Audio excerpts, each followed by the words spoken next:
오늘 함께 보신 하나님의 말씀은 요한 1서 5장 18절 말씀 함께 보시겠습니다. 요한 1서 5장 18절의 말씀입니다. 요한 1서 5장 18절 말씀 이 시간 함께 한 목소리로 읽도록 하겠습니다. 하나님께로서 난 자마다 범죄치 아니하는 줄을 우리가 아노라. 하나님께로서 나신 자가 저를 지키심에 악한 자가 저를 만지지도 못하느니라. 아멘. 할렐루야. 전도합시다. 사도 요한은 저희에게 지난 말씀을 통해서 죄를 범하는 사망에 이르는 죄가 아닌 일반적인 죄를 범하는 성도들을 위해서 함께 기도해야 된다라는 것을 말씀을 하고요. 오늘 말씀을 이렇게 보시면 성도와 죄는 어떤 관계를 가지고 있는가를 설명을 해주십니다. 여러분은 혹시 성도, 우리 예수 믿는 사람들이 죄와 이제 어떤 관계를 가지고 있는가를 한번 고민해 보신 적이 있으십니까? 우리가 예수 믿기 전에는 죄악 속에 살았는데 왜 예수 믿고 나서도 죄를 범할까? 혹은 이렇게 죄를 짓다가 우리의 구원이 빼앗기는 것은 아닌가? 또는 어떻게 하면 이 죄를 극복할 수 있을까?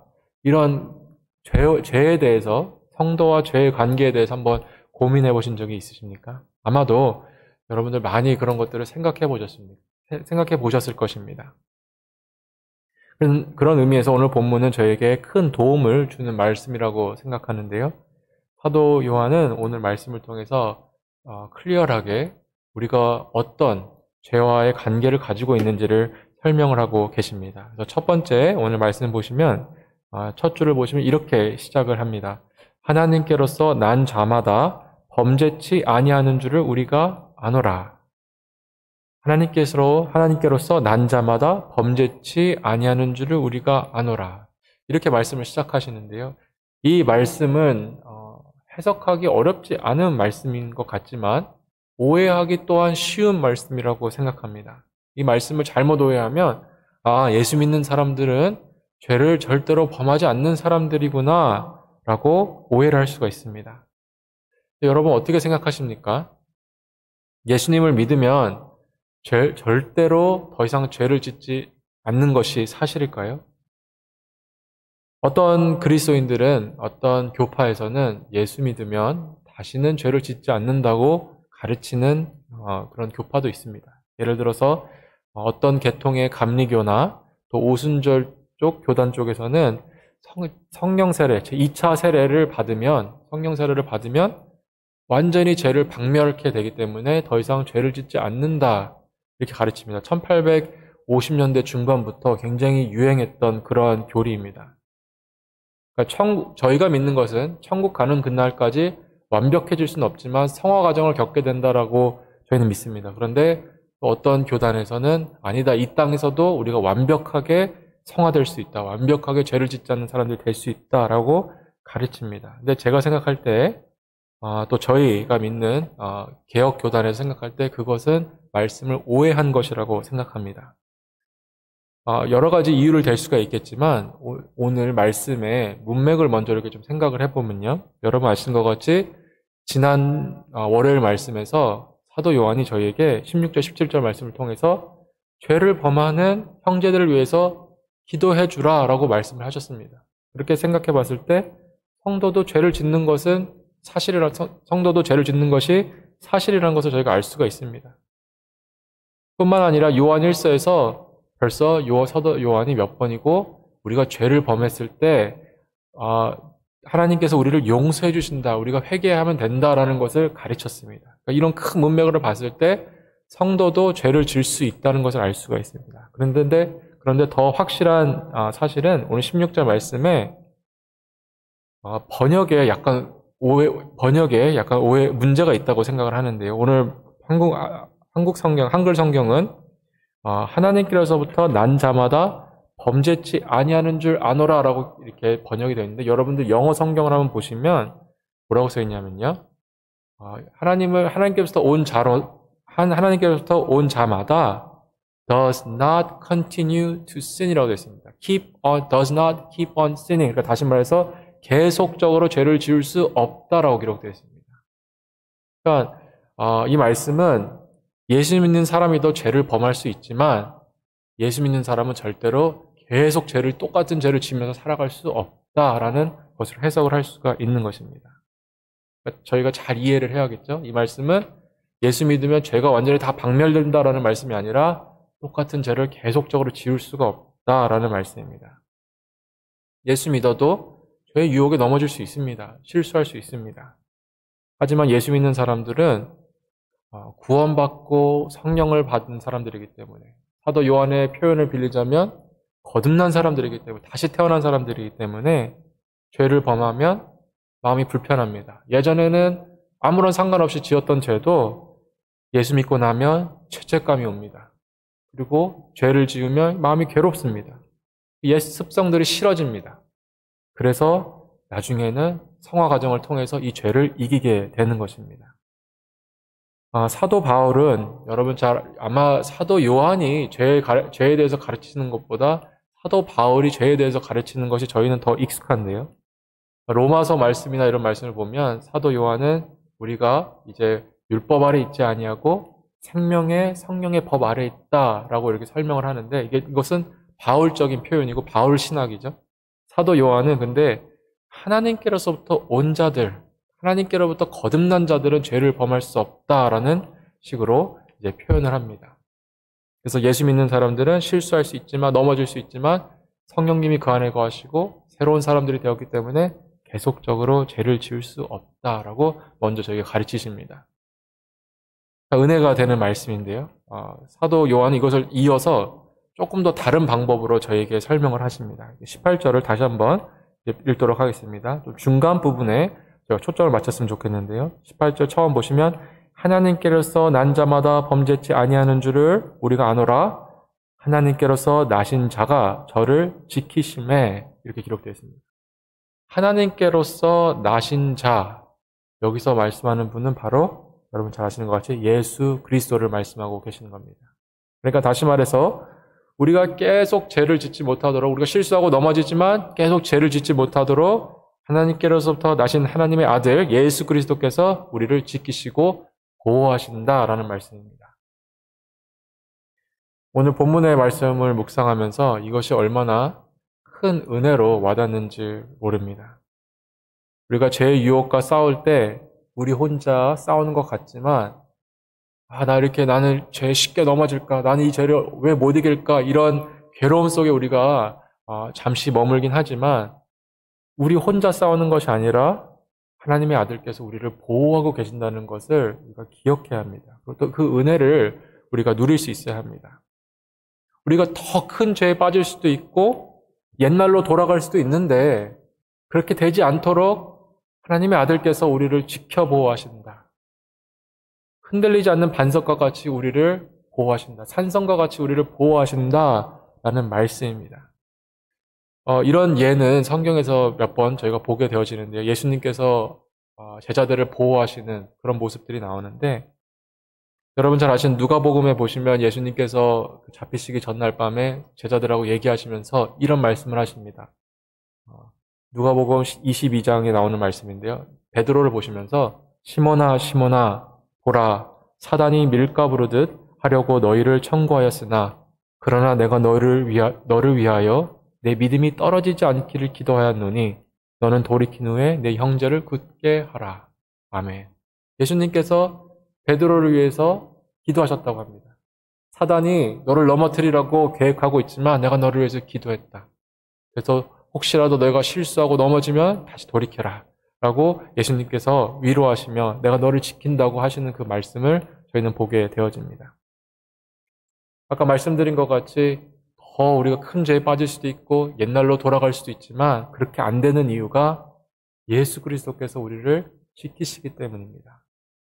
미국에서 실제로 있었던 일인데요. 여러분들 잘 아시는 예화일 텐데요. 어느 주일 저녁에 2명의 젊은이가 타락하기를 마음먹고 도박장을 찾아가고 있었습니다. 그런데 공교롭게도 도박장을 가고 있는데 그 도박장 바로 옆에 한 작은 교회가 있는 것입니다. 아무 생각 없이 도박장으로 들어가던 두 청년 중 한 명은 우연히 그 교회 입구에 적혀있던 설교 제목을 보게 되어집니다. 거기에 뭐라고 써 있었냐면 죄의 싹은 사망입니다 라는 글이 쓰여 있는 것을 보았습니다. 그 글귀를 보자 청년의 마음에 갑자기 죄의식이 생기기 시작했습니다. 그래서 그는 다른 친구에게 우리 오늘 도박장에 가지 말고 교회 가자라고 말했습니다. 그러자 다른 친구는 한번 결심을 했으면 가야지, 그리고 교회는 무슨 소리야, 그리고 자신은 도박장으로 가고, 결국 이 한 친구는, 마음의 죄책감을 느꼈던 친구는 교회로 들어가게 되었습니다. 그날 교회에 가서 예배를 드리던 청년은 설교 말씀을 듣고 예수 그리스도를 구주로 영접하는 새 사람으로 거듭나는 체험을 했습니다. 그때 회심한 청년은 그로부터 30년이 지난 후에 미국의 대통령으로 취임하게 되었습니다. 그 대통령의 이름이 클리블랜드 대통령입니다. 저희가 이 이야기를 통해 클리블랜드 대통령이 젊은 시절 좋은 결단을 했더니 축복을 받았구나 라고 생각하면서 이 이야기를 그냥 넘어갈 수가 있습니다. 하지만 이 이야기의 핵심은 그것이 아니라고 생각합니다. 이 이야기의 핵심은 죄의 길로 빠질 수 있었던 클리블랜드를 예수 그리스도께서 막아주시고 보호해 주셔서 의의 길로 인도해 주셨다는 것입니다. 도박장으로 갈 수 있었던 그 길을 막아주셔서 예수 그리스도를 만날 수 있게 해주신 것, 그것이 이 이야기의 핵심이라고 생각합니다. 사랑하는 성도 여러분, 여러분이 죄의 유혹에서 허덕이며 나오지 못하고 있을 때 주님은 여러분에게 찾아오셔서 생각하지도 못했던 방법으로 여러분을 도와주시고 죄를 끊을 수 있도록 이끌어 주십니다. 그리고 우리들의 자녀들이 세상 유혹 속에서 나오지 못하는 것 같을 때 그 믿음 때문에, 그 아이들이 가지고 있는 작은 그 믿음 때문에, 겨자씨만한 믿음 때문에 우리 주 예수 그리스도께서 그들을 지켜주시고 다시 돌아올 수 있게 하신다는 것을 말씀을 통해서 우리가 다시 한번 깨달을 수 있고 은혜를 누릴 수 있기를 주님으로 축복합니다. 사도 요한은 그래서 마지막으로 이제 18절 끝에 보시면 이렇게 설명합니다. 18절 한번 다시 한번 읽도록 하겠습니다. 하나님께로서 난 자마다 범죄치 아니한 줄을 우리가 아노라. 하나님께서 나신 자가 저를 지키심에 악한 자가 저를 만지지도 못하느니라. 아멘. 악한 자가 어떻게 한다 그러죠? 어떻게 못한다 그러죠? 만지지도 못하느니라. 이 말씀은 번역에 약간의 오해가 있다고 생각하는데, 번역을 할 때, 한국말로 표현을 할 때 약간의 오해가 있는데, 이것은 원문을 보면 만지지 못한다는 말씀이 아니라 이렇게 잡고 끌어당기지 못한다는 말씀입니다. 이 말씀은 사도 요한이 썼던 단어인데, 이것이 어디 쓰이냐면 예수님께서 부활하신 후에 마리아가 만지려고 하니까 예수님께서 만지지 말아라, 그러니까 나를 잡고 당기지 말아라, 이렇게 하신 그 말씀에서 나온 말씀입니다. 이 말씀을 생각하면 악한 자가 우리를 만질 수는 있지만 우리를 끌어당길 수 없다는 것입니다. 왜 그렇죠? 지키시는 분, 예수 그리스도께서 계시기 때문에 감히 우리를 지옥의 불로, 사망의 그 저주로 다시 끌어당길 수가 없다는 것입니다. 우리를 유혹할 수도 있고, 우리를 괴롭힐 수도 있고, 우리의 감정을 오르락내리락하게 만들 수도 있지만 절대로 사망의 그 그늘로 끌어당길 수가 없다는 것입니다. 하나님께로부터 난 자, 예수 그리스도께서 우리를 지키시기 때문에 그렇습니다. 예전에 어떤 학생을 제가 상담을 하는데, 이 학생이 가지고 있던 문제는 음란물을 끊지 못하는 것이 그 학생의 문제였습니다. 이런 문제는 굉장히 많은데요. 이 친구는 특별하게 저를 직접 찾아와서 이 죄를 어떻게 이겨야 할지에 대한 고민을 털어놓았습니다. 저에게 했던 이야기가, 자신은 예수를 믿는데 이런 음란물을 보고 이렇게 하는 것들이 너무나 죄책감을 느낀다는 것입니다. 이거 끊고 싶은데 끊어지지가 않고 이 충동을 이기지 못하는데 어떻게 해야 할까요? 그렇게 제가 물어봤습니다. 이 친구가 얼마나 죄책감에 시달리냐면 잠도 제대로 잘 수 없을 정도로, 자려고 그러면 자꾸 죄책감이 느껴지고, 그래서 저를 찾아온 것이었습니다. 당연히 이 죄를 짓는 것은 잘못된 것입니다. 하지만 그 학생이 저에게 찾아와서 그런 괴로운 마음을 털어놓을 때 제 마음 가운데 어떤 생각이 있었냐면 이미 성령님께서 이 학생의 마음 가운데 일하고 계신다는 것을 느낄 수 있었습니다. 여러분 생각해 보십시오. 이 세상에 수많은 젊은 청소년들, 청년들이 음란물을 봅니다. 어느 정도냐면 90%가 음란물을 본다고 합니다. 근데 그 친구들은 당연한 것이다. 이거 아무런 문제가 되지 않는다. 친구들은 얘기를 하는데 그 친구는 마음이 괴로운 것입니다. 이 죄를 끊고 싶은 겁니다. 왜 그럴까요? 왜 그런 마음이고 왜 그런 괴로움들이 있을까요? 그것은 하나님의 아들이신 예수 그리스도께서 그를 지키시기 때문에 그렇습니다. 그 안에 성령께서 그 죄에 대한 것을 계속 가르쳐 주시기 때문에 그렇게 살아갈 수가 없는 것입니다. 그래서 회개의 자리로 나오게 되는 것이고 그것을 끊기 위해서 하나님 앞에 간구하게 되는 것입니다. 사랑하는 성도 여러분, 제가 예전에 가끔 그런 말씀을 드렸었습니다. 우리가 구원받는 것도 하나님의 은혜이지만 천국 가는 것도, 성화되는 그 과정도, 죄짓지 않는 그것도 하나님의 은혜이다라고 여러분들에게 말씀드린 적이 있습니다. 정말 맞습니다. 우리가 죄를 끊어야지 해서 끊어지는 것이 아닙니다. 우린 그렇게 의지력이 강한 사람들도 아닙니다. 그러나 우리를 보호하시는 우리의 반석 되시고 우리의 산성 되신 예수 그리스도께서 우리를 지켜주시기 때문에, 보호하시기 때문에, 죄를 끊을 수 있는 힘을 주시기 때문에 우리가 이길 수가 있는 것입니다. 오늘 혹시 여러분들 중에 마음에 괴로운 마음이 있으신 분들 계십니까? 죄 때문에 이거 끊어야 되는데 라는 그런 마음 때문에 괴로운 분들 계십니까? 오늘 말씀을 통해서 여러분을 지키시고 보호하시는 분이 계시다는 것을 깨달으시기를 원합니다. 더 악한 길로 빠질 수 있지만, 더 사망의 길로 갈 수 있지만 예수 그리스도께서 여러분을 보호하고 계시기 때문에 여러분이 지금 그곳에 있을 수 있는 것이고 또 그것을 이기게 될 줄로 믿습니다. 그리고 혹시 여러분들 자녀들 중에 죄의 유혹에 빠져서 예수 그리스도를 믿지 않는 그런 자녀들 있으십니까? 기도하십시오. 그 아이들을 보호해 주십시오. 하나님의 아들이신 예수 그리스도시여 우리 아이들을 보호해 주십시오. 그들에게 믿음을 주십시오라고 기도하십시오. 그렇게 할 때 하나님께서 우리의 자녀들도 건져주시고 우리가 이 성화의 과정의 길을 걸어갈 수 있도록 이끌어 주실 줄로 믿습니다. 우리 함께 기도하시겠습니다.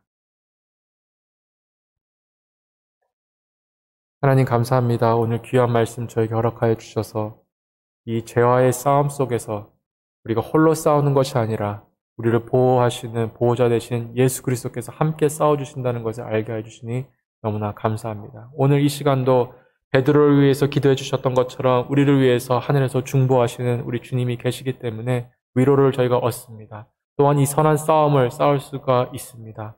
하나님 오늘도 믿음으로 승리하는 하루 되게 하여 주시옵고 주님과 동행할 수 있도록 인도하여 주시옵소서.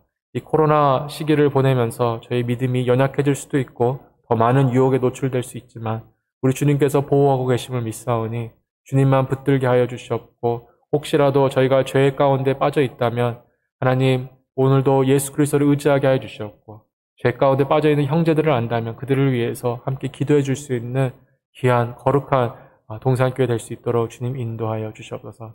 오늘 이 시간도 이 아침에 주님께 드려지는 모든 기도가 향기가 되어 하나님께서 받으시는 것이 되게 하실 줄로 믿고 우리 주 예수 그리스도로 간절히 기도했습니다. 아멘.